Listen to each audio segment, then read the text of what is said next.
Good evening students.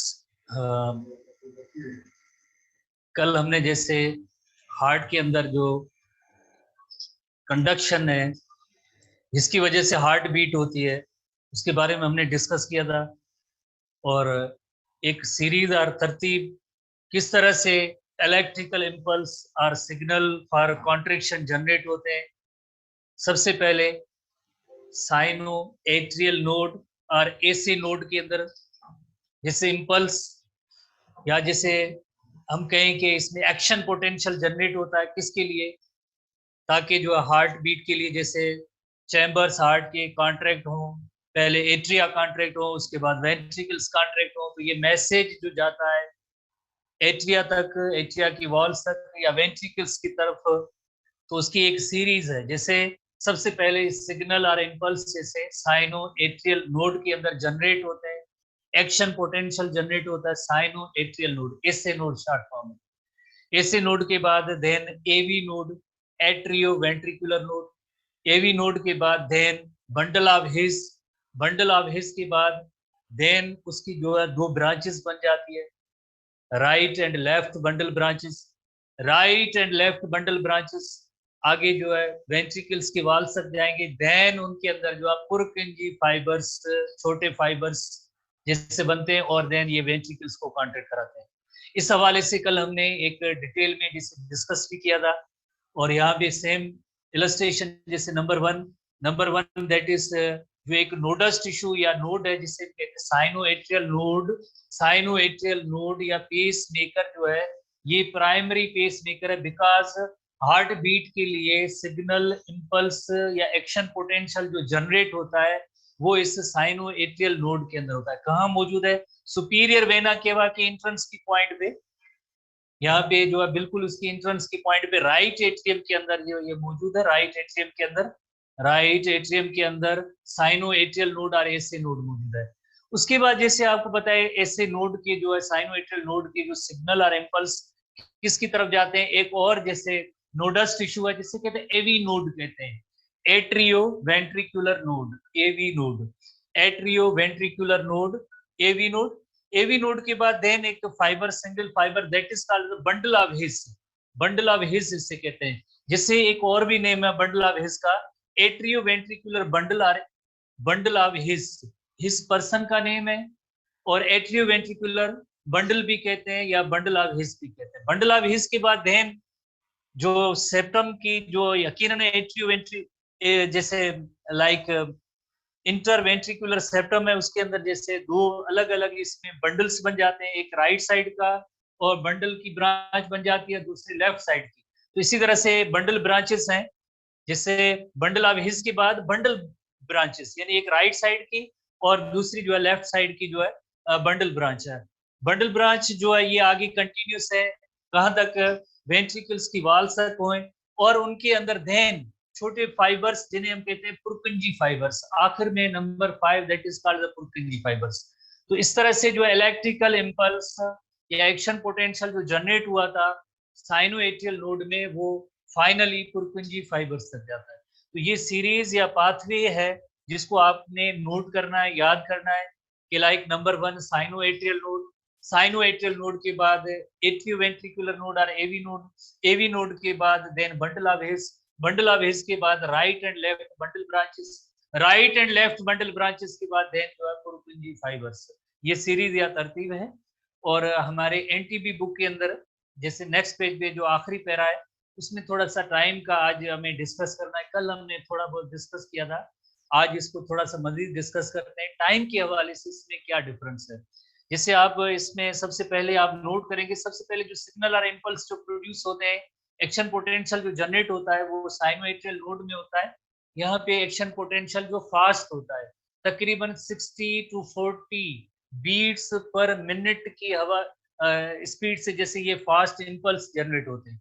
उसके बाद then जो आपको पता है कि एट्रियोवेंट्रिकुलर नोड है, तो इसमें जो है सिग्नल और इम्पल्स जो है जरा स्लो हो जाते हैं।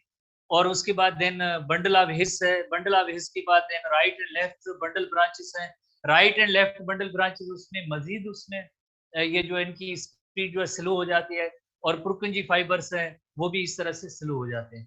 तो शुरू में जैसे साइनोएट्रियल नोड है उसमें जैसे 60 to 100 बीट्स पर मिनट की स्पीड से एक्शन पोटेंशियल जनरेट होता है और उसके बाद आगे आहिस्ता कम होता जाता है। ये इस मकसद के लिए कम होता है ताकि सबसे पहले जैसे एट्रिया, दोनों एट्रिया कॉन्ट्रैक्ट हो, एट्रिया कॉन्ट्रैक्ट हो, उसके बाद जैसे आपको पता है वेंट्रिकल्स कॉन्ट्रैक्ट होते हैं।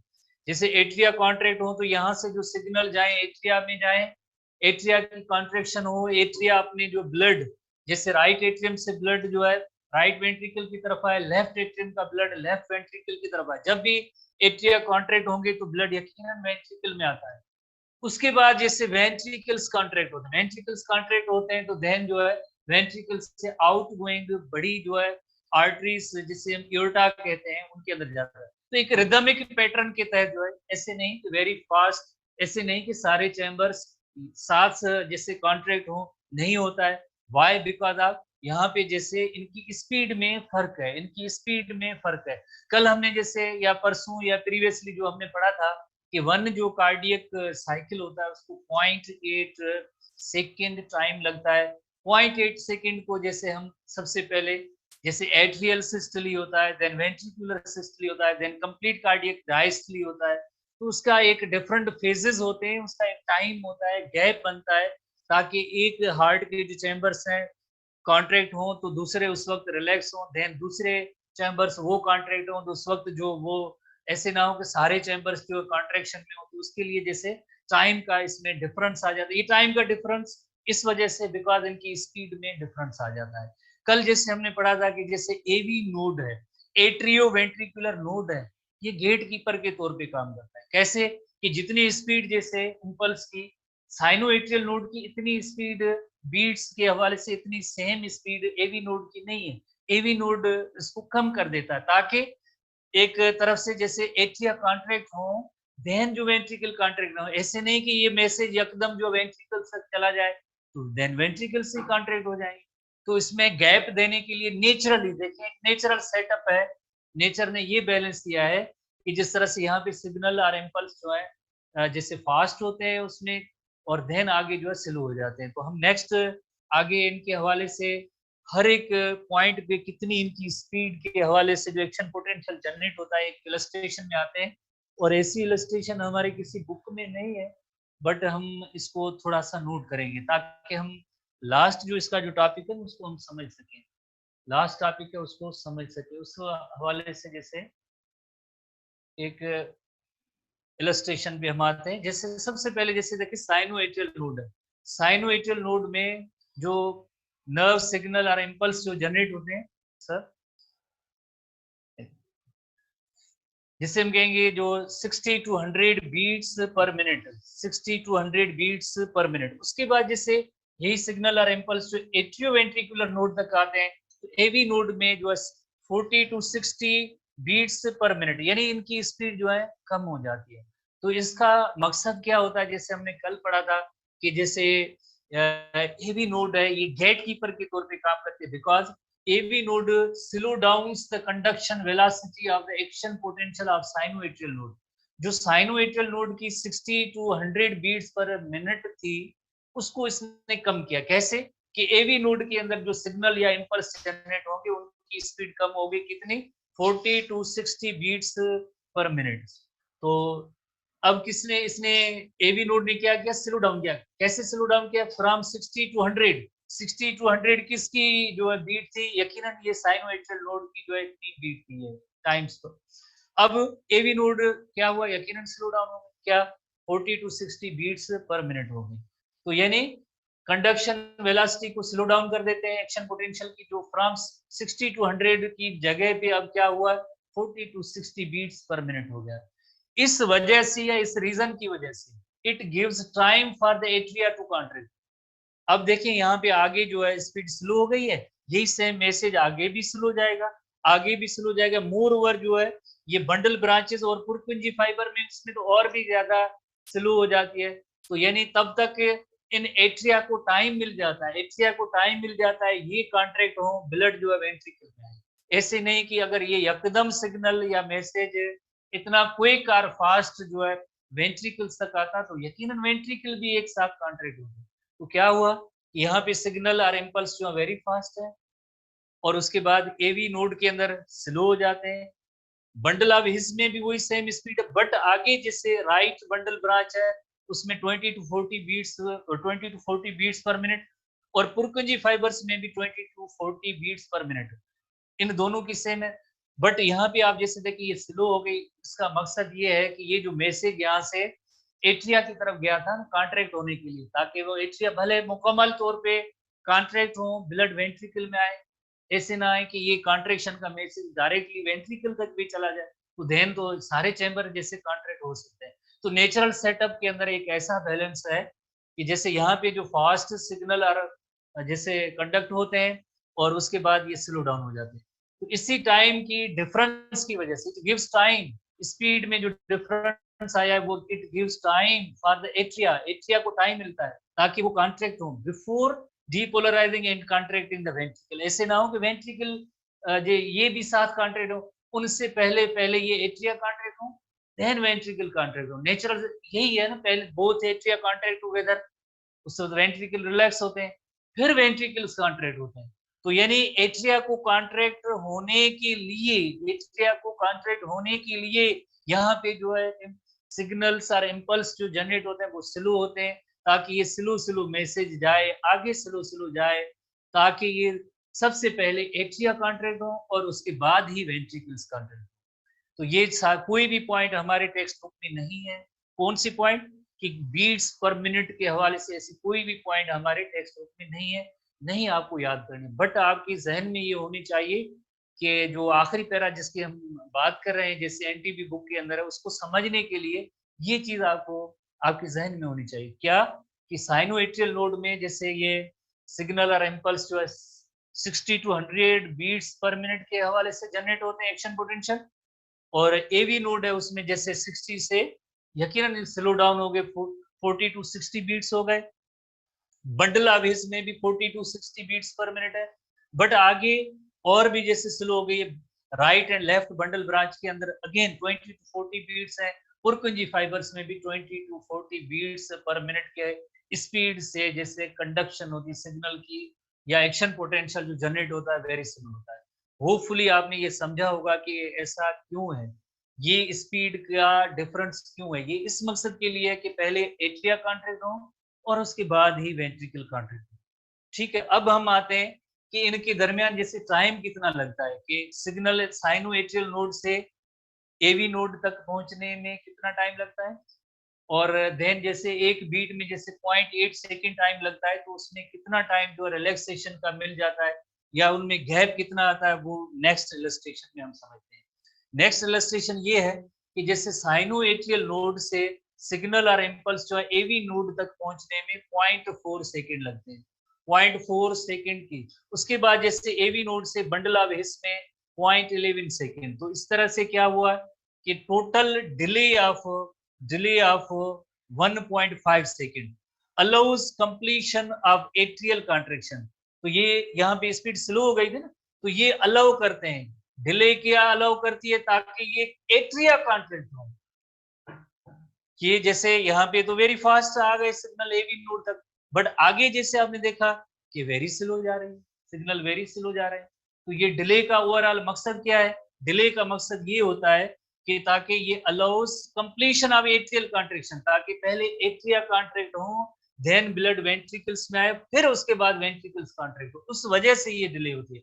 Before ventricle contraction begin ventricles की कॉन्ट्रैक्शन से पहले पहले ये, ताकि एट्रिया जो है मुकम्मल तौर पे कॉन्ट्रैक्ट हो जाए, एट्रिया मुकम्मल तौर पे कॉन्ट्रैक्ट हो जाए। अब हम जो एनटीबी बुक की जो लास्ट पैरा है, जो इसी पेज से रिलेटेड है, इसी इलस्ट्रेशन से रिलेटेड है, उस पे हम आते हैं कि हमारे एनटीबी बुक में इस हवाले से क्या है। तो एनटीबी बुक के हवाले से जो पॉइंट्स हैं, एनटीबी बुक के हवाले से जो पॉइंट्स हैं वो ये है, पेज नंबर 271 एंड 272 पे आप आएंगे। एनटीबी बुक में 271 272 पेज पे आखिरी जो इस हवाले से है, कंडक्शन के हवाले से, when the heart beat under resting condition approximately 0.4 second is required for action potential to travel from the sinoatrial node to AV node। तो आपने देखा साइनोएट्रियल नोड, वहां पे सिग्नल और इंपल्स जनरेट हुए, और एवी नोड तक पहुंचने के लिए जैसे 0.4 second is required for the action potential to travel. कहां से ट्रैवल करना है? साइनोएट्रियल नोड से एवी नोड तक ट्रैवल करने के लिए यानी जैसे 0.4 सेकेंड चाहिए। उसके बाद यानी एवी नोड में आपको पता है कि इसकी स्पीड जो है वेरी स्लो हो जाती है। तो विद इन एवी नोड क्या होता है? Action potential are propagated slowly as compared to the remainder of the conducting system. आपने देखा कि अगर हम ये डायरेक्टली पढ़ते, डायरेक्टली एनटीपी बुक को रेफर करते, तो हमें क्या पता कि साइनोएट्रियल नोड की कितनी स्पीड है या एवी नोड की कितनी स्पीड है, आपको यकीनन उसको जो फॉलो नहीं कर पाते। अब जैसे आपको लाइक नोटेड पॉइंट है आपके पास कि साइनोएट्रियल नोड में 60 टू 100 बीट्स पर मिनट की स्पीड से जैसे इंपल्स और सिग्नल जनरेट होते हैं, बट एवी नोड में 42 जैसे आपको पता है कम हो जाते, स्लो डाउन हो जाते हैं। तो यानी within AV node action potential are propagated very slowly compared with the remainder of the conducting system. As a consequence, there is a delay of 0.11 second from the time action potential reach the AV node until they pass to the AV bundle, और then AV bundle या जैसे bundle of हिस तक पहुंचने के लिए और मजीद जैसे 0.11 second. तो इस तरह से क्या हुआ?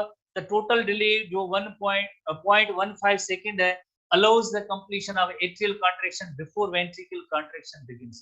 तो इस डिले का मकसद यही होता है कि पहले एट्रिया कॉन्ट्रैक्ट हो, ब्लड वेंट्रिकल्स में आए, उसके बाद वेंट्रिकल्स कॉन्ट्रैक्ट हो, उसके बाद वेंट्रिकल्स कॉन्ट्रैक्ट हो, उसके लिए ये डिले है।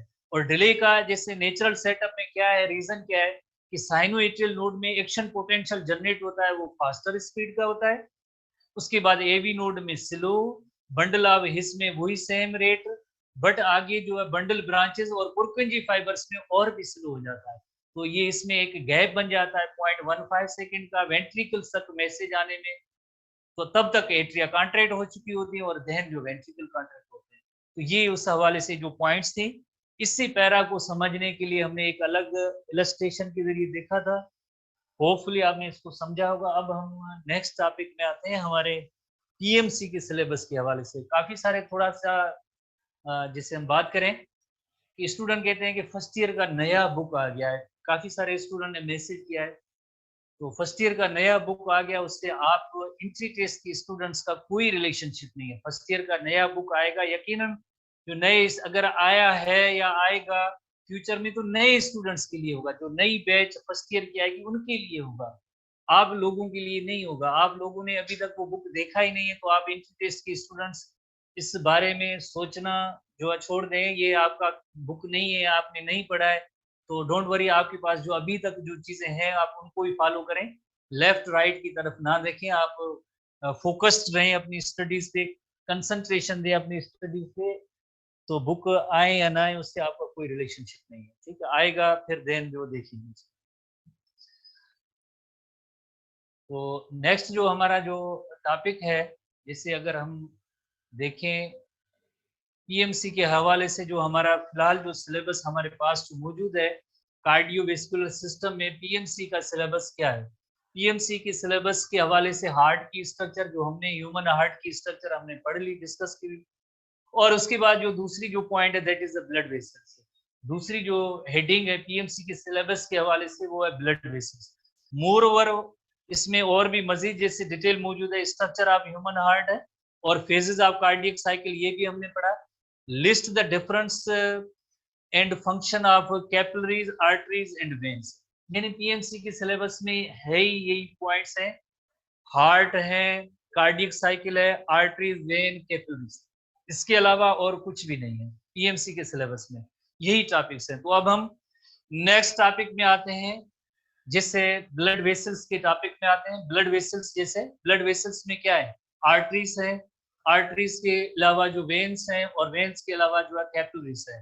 तो हम इनको डिस्कस करते हैं, आर्टरीज, वेन्स एंड कैपिलरीज को, जो कार्डियोवेस्कुलर सिस्टम का, जैसे ये आखिरी जो टॉपिक होगा, आखिरी हेडिंग है। कौन सी आखिरी हेडिंग है? That is the blood vessels, arteries, veins and capillaries, बस इसके अलावा और कुछ भी नहीं है। ठीक है, तो अब हम आते हैं आर्टरी और वेन। सबसे पहले आर्टरी को समझने की कोशिश करते हैं कि आर्टरी किसे कहते हैं और वेन किसे कहते हैं। तो यकीनन हमने लोअर क्लासेस में जैसे पढ़ा है, और जैसे छोटी सी डेफिनेशन है आर्टरी की और वेन की। आर्टरी की डेफिनेशन ये होती है कि जो हार्ट से बाहर निकलने वाली जो वेसल्स है, यानी हार्ट से डिफरेंट बॉडी पार्ट्स तक जो ब्लड सप्लाई करती है, ब्लड वेसल्स, उन्हें हम कहते हैं आर्टरीज कहते हैं, हार्ट से बाहर। तो ये सारी जो है आर्टरीज की कैटेगरीज है, आर्टरीज। और एक ऐसी ब्लड वेसल्स जो हार्ट की तरफ आती है, एक ऐसी ब्लड वेसल्स जो हार्ट की तरफ आती है, यकीनन इस वेसल का नेम आपकी जहन में है, सुपीरियर वेना केवा। एक और जैसे इंफीरियर वेना केवा, वो आपके राइट एट्रियम में दाखिल होते हैं। इसी तरह से लेफ्ट एट्रियम के अंदर पेयर ऑफ पल्मोनरी वेन्स है, pair of pulmonary veins. Pulmonary veins ये भी आके लेफ्ट एट्रियम में आके दाखिल होती है, लेफ्ट एट्रियम में। और जिस तरह से superior and inferior vena cava, ये भी जिस तरह से राइट एट्रियम में आके दाखिल होती है। तो ये ऐसी ब्लड वेसल्स जो वापस हार्ट की तरफ आती है, हार्ट की तरफ ब्लड लेके कलेक्ट करके आती हैं, तो उन्हें हम कहते हैं वेन कहते हैं, इन्हें हम कहेंगे वेन कहेंगे। और हार्ट से बाहर ब्लड लेके जाएंगे ऑर्गन्स की तरफ, डिफरेंट स्ट्रक्चर्स की तरफ, तो यकीनन वो आर्टरीज हैं। तो ऐसे नहीं है कि आर्टरीज सप्लाई ऑक्सीजनेटेड ब्लड और वेन सप्लाई डीऑक्सीजनेटेड ब्लड, ये डेफिनेशन जो प्रॉपर डेफिनेशन नहीं है आर्टरी या वेन की, ये प्रॉपर डेफिनेशन नहीं है। इसी तरह से अगर आप देखें, ये पल्मोनरी वेन्स हैं, पल्मोनरी वेन्स हैं, पल्मोनरी वेन्स हैं, तो ये तो इनके अंदर जो ऑक्सीजनेटेड ब्लड होता है, इनके अंदर तो ऑक्सीजनेटेड ब्लड है। अगर हम ये मान लें एक लम्हे के लिए कि वेन्स के अंदर जो डीऑक्सीजनेटेड ब्लड है, तो यहाँ पे पल्मोनरी वेन्स है, तो इनके अंदर ऑक्सीजनेटेड ब्लड होता है, लंग्स से ब्लड कलेक्ट करके आते हैं। इसी तरह से अगर हम देखें पल्मोनरी आर्टरीज है, पल्मोनरी आर्टरीज तो लंग्स की तरफ जाती है, टुवर्ड्स लंग्स। पल्मोनरी आर्टरीज, कौन सी arteries? Pulmonary arteries. Pulmonary arteries इनके अंदर तो डीऑक्सीजनेटेड ब्लड होता है, इनके अंदर तो डीऑक्सीजनेटेड। तो इस हवाले से हम कहेंगे कि यानी आर्टरी और वेन की ये जो डेफिनेशन है कि artery supply oxygenated blood and veins supply deoxygenated blood, ये प्रॉपर डेफिनेशन आर्टरी या वेन की नहीं है। जैसे एक्सेप्शन तो मौजूद है ना, पल्मोनरी आर्टरी उसमें तो डीऑक्सीजनेटेड ब्लड है, पल्मोनरी वेन तो इसमें ऑक्सीजनेटेड ब्लड है। इस वजह से जो प्रॉपर डेफिनेशन क्या हुई, प्रॉपर डेफिनेशन ये हुई हार्ट से बाहर निकलने वाली ब्लड वेसल्स जो डिफरेंट ऑर्गन्स तक जो ब्लड लेके जाती हैं, ऐसी ब्लड वेसल्स को हम कहेंगे यकीनन आर्टरीज कहेंगे। और डिफरेंट पार्ट से ब्लड कलेक्ट करके हार्ट की तरफ आते हैं, तो ये क्या होंगे? यकीनन इनको हम कहेंगे वेन्स कहेंगे। आर्टरीज की बात, जैसे एक सबसे बड़ी आर्टरी जिसका नेम होता है एओर्टा, देन एक स्मॉलर जो डायमीटर बन जाता है उसे जस्ट आर्टरी कहते हैं, और उसके बाद स्मॉलेस्ट आर्टरी जो होती है उसे आर्टीरियोल कहते हैं।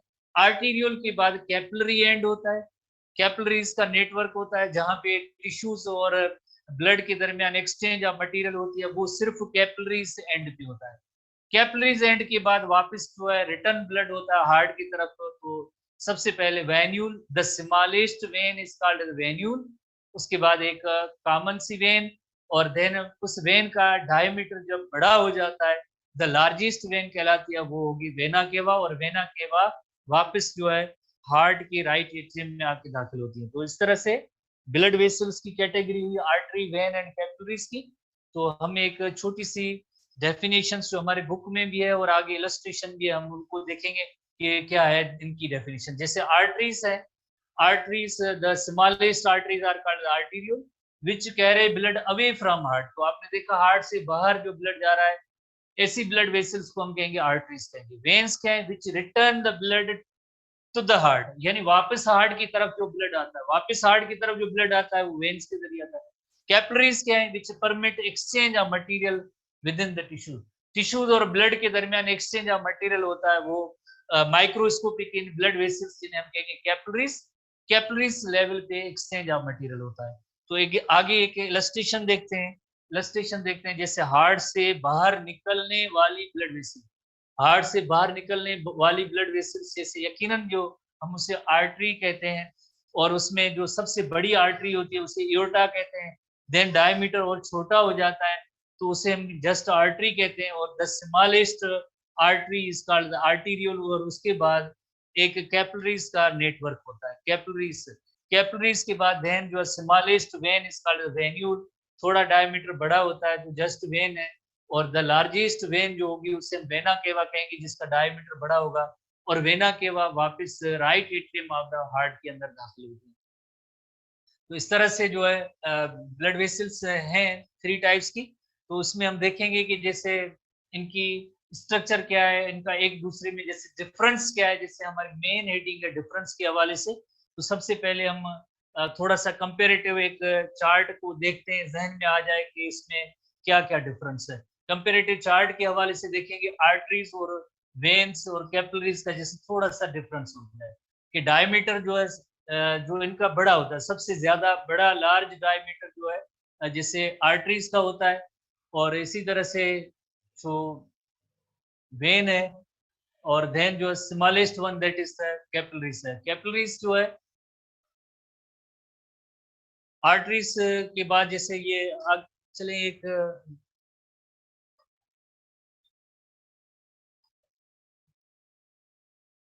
कंपेरेटिव चार्ट को देख लेते हैं।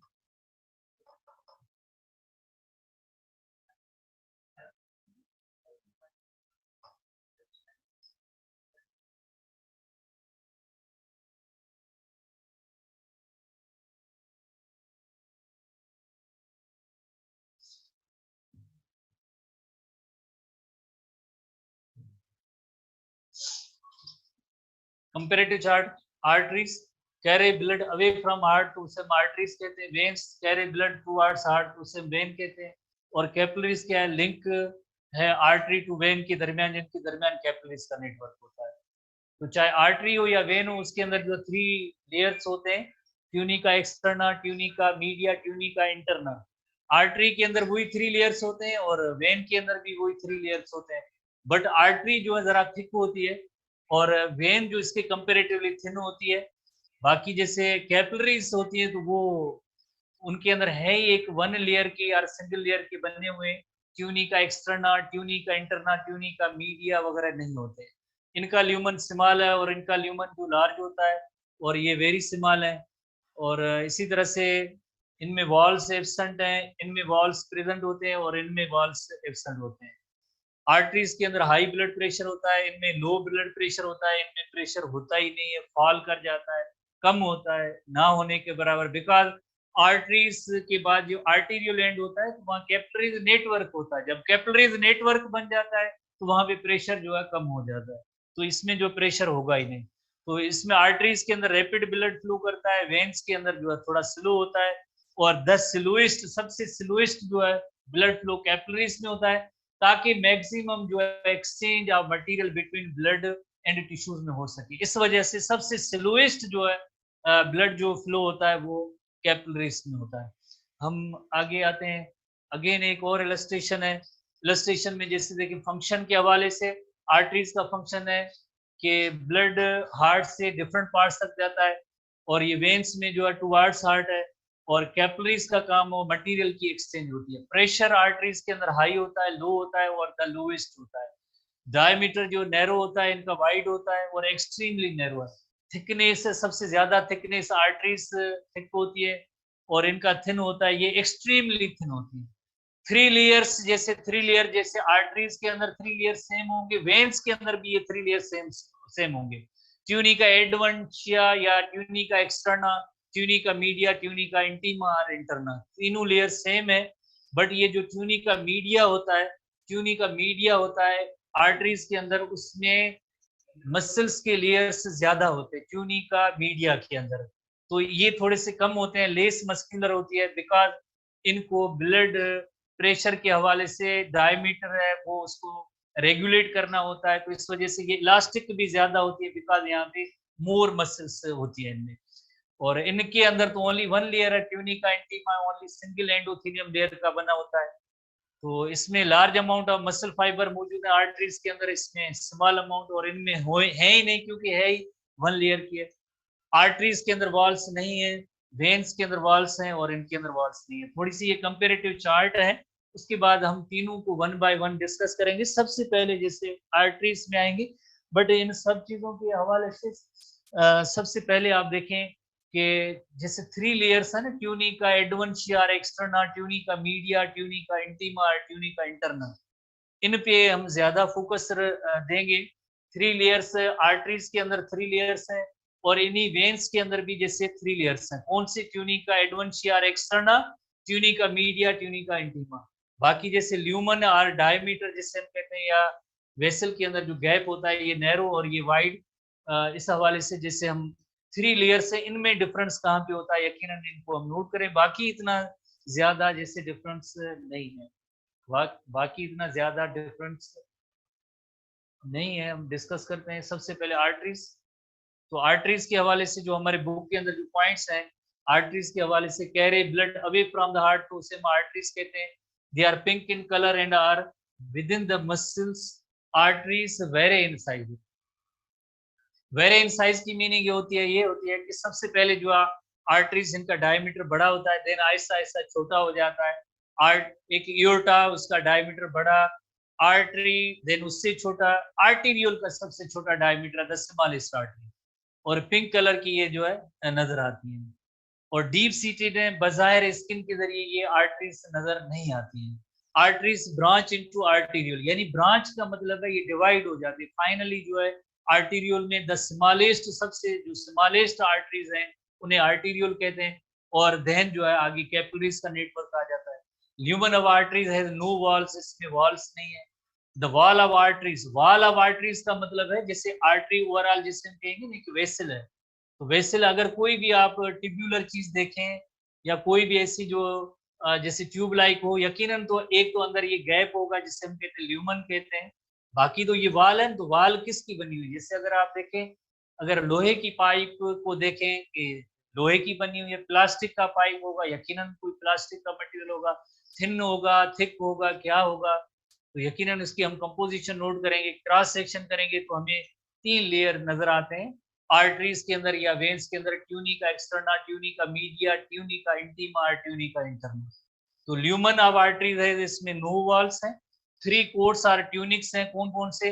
ट्यूनिका एडवेंशिया जिसे एक्सटर्ना कहते हैं, जिसमें फाइब्रस कनेक्टिव टिश्यू होते हैं और कोलेजन होता है। ट्यूनिका मीडिया, इसके अंदर इलास्टिक फाइबर्स और स्मूथ सर्कुलर स्मूथ मसल्स भी होते हैं, दोनों होते हैं।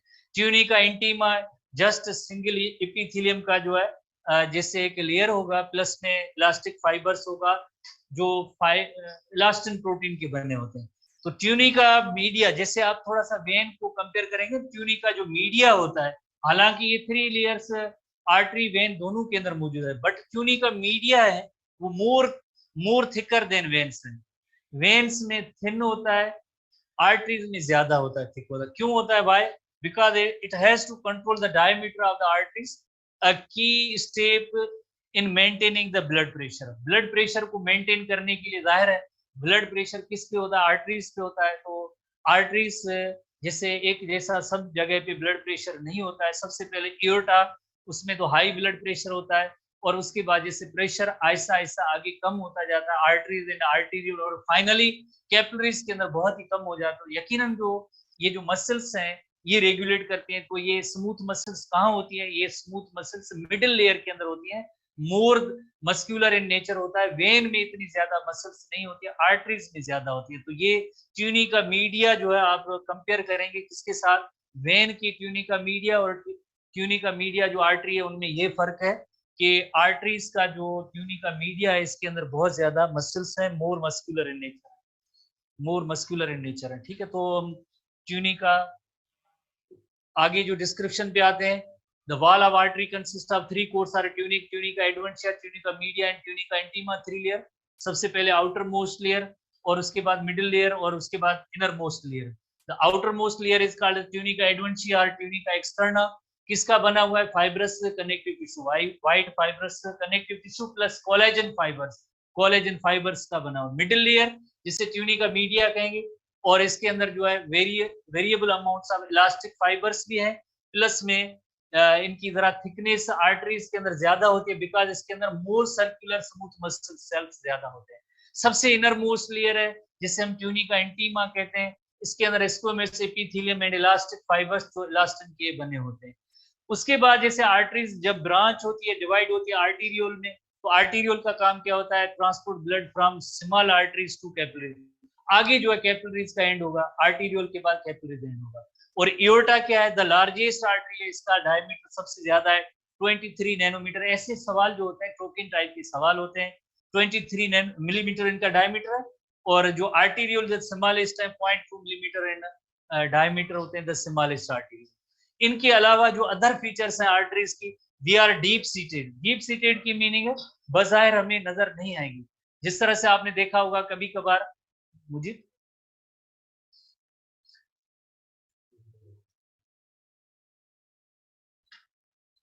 जैसे कभी कभार आपने नोट किया होगा कि जब भी टेक्नीशियन को, मेडिकल टेक्नीशियन को या डॉक्टर साहिबान को जब ब्लड निकालना होता है, तो जैसे कभी आर्म को प्रेस करते हैं तो उसमें एक ब्लूइश कलर की जो ब्लड वेसल रेज होके बाहर आती है। तो ब्लूइश कलर की जो जो ब्लड वेसल रेज होके बाहर आती है ना, ये वेन होती है जो सुपरफिशियली जो नजर आती है। आर्टरीज जो वेरी डीप सीटेड होती है नजर नहीं आती है। Arteries are very deep seated, नजर नहीं आती। वेन सुपरफिशियली होती है, तो उससे हम कहेंगे डीप सीटेड। आर्टरीज के अंदर वॉल्स नहीं है। They do not collapse when empty, जब ये खाली होते हैं तो कोलैप्स नहीं होते। They are pulsatile in nature. ये जो पॉइंट्स हैं हमारे एसटीपी बुक के अंदर मौजूद है। पल्सेटाइल इन नेचर का मतलब ये होता है, जैसे कि आपको पता है कि प्रेशर जो हार्ट जैसे कॉन्ट्रैक्ट होती है तो फोर्सफुली ब्लड जब आर्टरीज में जाता है तो आर्टरीज की वॉल के अगेंस्ट एक प्रेशर डेवलप होता है, वो और वो प्रेशर जो है उसमें फ्लक्चुएशन होती है। फ्लक्चुएशन की मीनिंग होती है वेरिएशन होती है, किस जगह पे ज्यादा होता है किस जगह पे कम होता है। जैसे अक्सर आपने देखा होगा कि मोटर का जो पाइप होता है उसमें जैसे पानी निकलता है फर्स्ट टाइम तो उसमें एक बहुत ज्यादा उसको जर्क मिलता है, प्रेशर उस पर ज्यादा होता है, देन आहिस्ता आहिस्ता आगे एक स्मूथ वे से आगे जा रहा होता है। तो इसी तरह से एक बार पानी जाता है, दूसरी बार इस तरह से जर्क्स की सूरत में आगे जो फ्लो करता रहता है। तो प्रेशर जो वेरिएबल होता है तो हम उसे कहेंगे pulsatile in nature. Flow with periodic pressure variation या फ्लक्चुएशन होंगी तो उसे हम कहेंगे पल्सेटाइल। बिकॉज हार्ट बीट जैसे आपको पता है कि जैसे पहले एट्रिया कॉन्ट्रैक्ट होते हैं, देन वेंट्रिकल्स कॉन्ट्रैक्ट होते हैं। वेंट्रिकल्स के कॉन्ट्रैक्ट होने के बाद जो है फोर्सफुली ब्लड जो है आउटगोइंग ब्लड वेसल में आता है तो उसका प्रेशर डेवलप होता है। तो उसके बाद दोबारा से एट्रिया वेंट्रिकल, जाहिर थोड़ा सा टाइम भी मिल जाता है। तो ब्लड का फ्लो जो होता है एक कंटिन्यूअस प्रेशर वाला नहीं होता है, फ्लक्चुएशन होती है, वेरिएशंस होती है, चेंजेस होती है, एक जैसा प्रेशर नहीं होता है। और इस कंडीशन को हम कहते हैं पल्सेटाइल इन नेचर। और वेन्स में क्योंकि वेन के पीछे ऐसे हार्ट जैसी डिवाइस नहीं है कि जो पंप करे ब्लड को, तो उसमें पल्स नॉन पल्सेटाइल होती है, इवन फ्लो होता है उसमें ब्लड। और यहाँ पे आर्टरीज के अंदर अनइवन फ्लो ऑफ ब्लड होता है, जर्क्स की सूरत में फ्लो करता है, कंटिन्यूअस फ्लो नहीं होता, एक जैसा प्रेशर नहीं होता है, तो हम उसे कहेंगे पल्सेटाइल इन नेचर कहेंगे। और इसी तरह से एक डिफरेंस भी है कि पल्मोनरी आर्टरी है उसमें डीऑक्सीजनेटेड ब्लड है, और बाकी जितनी भी जैसे आर्टरीज हैं उन सब के अंदर ऑक्सीजनेटेड ब्लड की जो सप्लाई होती है। बाकी सब जैसे ब्लड वेसल्स हैं उनके अंदर ऑक्सीजनेटेड ब्लड की सप्लाई होती है। तो ये पॉइंट्स तकरीबन हमारी सब बुक्स के अंदर मौजूद हैं, एसटीबी, एनटीबी, पीटीबी सब के अंदर। तो आप जैसे नोट करेंगे आउटर लेयर जो है ट्यूनिका एडवेंटिया और एक्सटर्ना है, फाइब्रस कनेक्टिव टिश्यू है, कोलेजन फाइबर, मिडिल लेयर के अंदर इलास्टिक फाइबर और स्मूथ सर्कुलर मसल्स के लेयर ज्यादा होते हैं आर्टरीज के अंदर, ब्लड प्रेशर को रेगुलेट करना होता है, वेन में कम होते हैं। इनर मोस्ट लेयर होता है उसे ट्यूनिका इंटीमा और इंटरना कहते हैं, इसको में से एपिथेलियम होता है और इलास्टिक फाइबर्स होते हैं, सिंगल लेयर जैसे आगे होता है। हम आगे इसकी एक इलस्ट्रेशन देखते हैं कि किस अरेंजमेंट में मौजूद है। जैसे अरेंजमेंट ये है, जैसे आप ल्यूमन या गैप है, ये tunica externa, tunica media, tunica intima और इंटरना। ये आउटर लेयर है जिस जैसे कोलेजन फाइबर का बना हुआ है, आउटर लेयर कोलेजन फाइबर्स का बना हुआ है। इनर लेयर जो है सबसे इनर मोस्ट लेयर है जो एंडोथेलियम का बना हुआ है, प्लस में इलास्टिक फाइबर्स हैं जो इलास्टिन के बने हुए। जो मिडिल लेयर होता है इसमें smooth muscles and elastic fibres हैं। Smooth muscles and elastic fibre, smooth muscles ज्यादा होती है as compare to vein, vein के कंपेरेटिवली स्मूथ मसल्स ज्यादा होती है।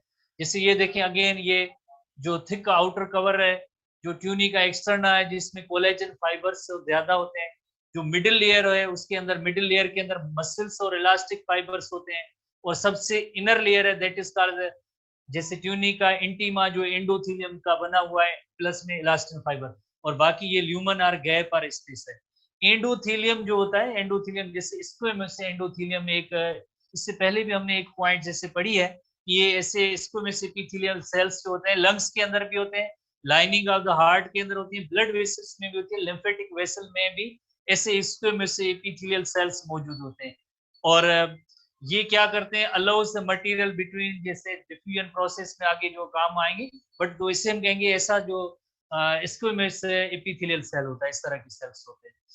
आर्टरीज की बात, जैसे आपको पता है कि आगे जो है यकीनन जो आर्टरीज के बाद जो एंड होता है, नैरो एंड होता है, उससे हम कहते हैं आर्टीरियोल, जैसे द स्मॉलेस्ट, और उसके बाद एक कैपिलरीज एंड होगा, कैपिलरीज का नेटवर्क होगा, आर्टरीज के बाद जो है कैपिलरीज एंड होगा, कैपिलरीज एंड होगा। तो ये इसको हम मजीद नेक्स्ट डिस्कस करेंगे नेक्स्ट क्लास के अंदर। अब आपकी कोई नेक्स्ट क्लास होगी आर्टरीज के बाद, ये कैपिलरी बेड और आर्टरीज और वेन हम नेक्स्ट क्लास में डिस्कस करेंगे। सी यू बाय नेक्स्ट टाइम।